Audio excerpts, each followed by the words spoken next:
Halo semuanya, nama saya Andriano. Pada malam hari ini saya akan mempresentasikan serta menjelaskan tentang apa itu proxy server. Tanpa menunggu lama, mari kita mulai.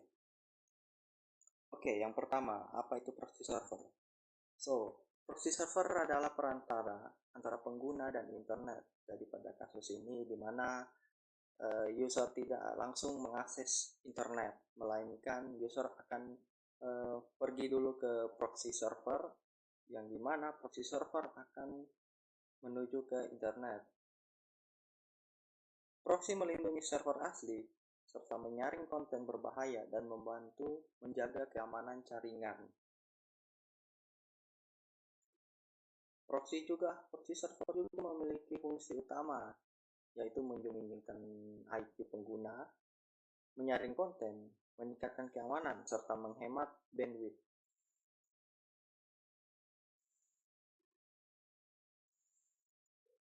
Berikut cara kerja proxy server.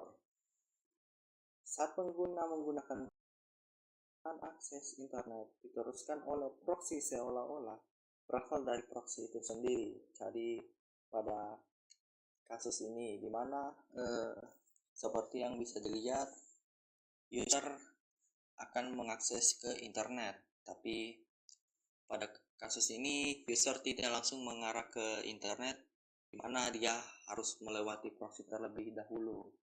Nah, pada konsep ini, IP yang dikirimkan proxy ke internet itu bukanlah IP dari user, di mana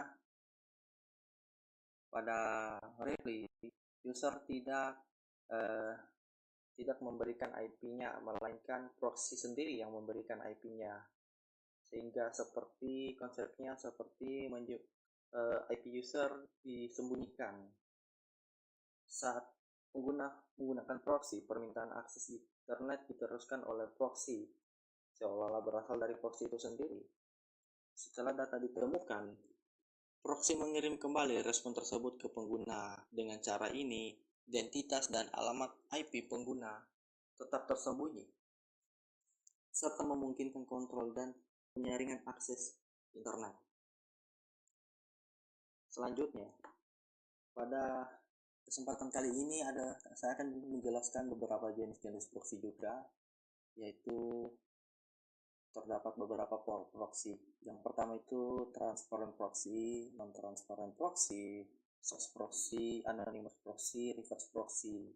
Pada kesempatan kali ini saya hanya akan menjelaskan 4 dari 5 proxy tersebut.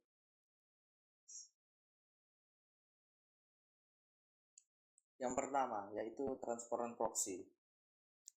Transparent proxy adalah jenis proxy yang memungkinkan sistem klien terhubung ke server tanpa disadari oleh pengguna. Proxy ini dikonfigurasi agar sepenuhnya tidak terlihat oleh pengguna akhir. Pengguna akhir itu ialah seperti internet itu sendiri. Namun pada transparent proxy, setiap klien web harus dikonfigurasi secara manual agar bisa menggunakan proxy tersebut. Jadi konfigurasinya secara statistik. Selanjutnya non-transparent proxy. Setelah transparent proxy terdapat juga non-transparent proxy, yang dimana non-transparent proxy memiliki ciri mengubah request dan menyembunyikan user IP. Ada beberapa hal penting soal non-transparent proxy. Yang pertama, membutuhkan pengaturan dan perangkat klien agar bisa menggunakan proxy server. Kedua, pengguna sadar bahwa mereka menggunakan proxy.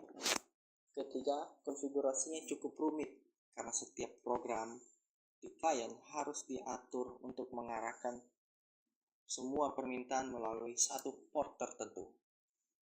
Yang selanjutnya, SOX proxy. SOX adalah standar dari Internet Engineering Task Force atau IETF. Bekerja pada level yang lebih rendah, yaitu layer 5 UC, cocok untuk lalu lintas non-web seperti FTP atau torrent, dan digunakan saat lalu lintas selain HTTP perlu berkamuflase atau dilewatkan.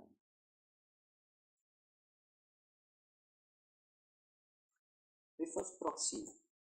Reverse proxy biasanya berada lebih dekat dengan server dan hanya mengembalikan sekumpulan sumber daya yang telah dikonfigurasi.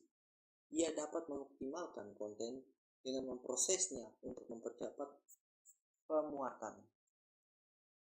Klien tidak menyadari keberadaan reverse proxy ini. Server reverse proxy juga adalah server perantara yang terletak antara klien dan server web asli. Proxy dapat mengontrol aktivitas yang dilakukan user dalam satu jaringan, misalnya memblokir situs, website yang berpotensi mengganggu kinerja karyawan di suatu perusahaan. Terdapat banyak manfaat dari proxy, yaitu mengontrol penggunaan internet privasi dan menjaga penyimpanan kecepatan. Anda bisa memanfaatkan proxy di sekolah atau kantor, bahkan di rumah untuk memonitor keluarga Anda. Mungkin sekian dari saya. Terima kasih atas kesempatan kali ini saya bisa mempresentasikan dan serta menjelaskan tentang apa itu proxy.